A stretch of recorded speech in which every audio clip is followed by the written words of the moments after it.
We have experienced rejection in our lives. Rejection of forgiveness. We offer forgiveness, it was rejected. We offer love and concern, it was rejected. Ang hirap kaya o ang sakit kaya ng tanggihan. Nagmahal ka, pero hindi tinugon ang pagmamahal mo. Nagpatawad ka, ngunit tinanggihan ang iyong pagpapatawad. So in the face of these rejections that we experience, what should we do? Well, first, from the first reading, remain as good and kind as we are.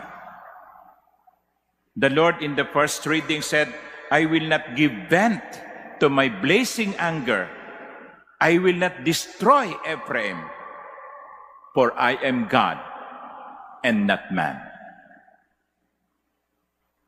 The first lesson when we are rejected is to remain kind. Do not stoop down to the level of evil. Huwag tayong padala sa init ng ulo. Huwag tayong padala sa galit.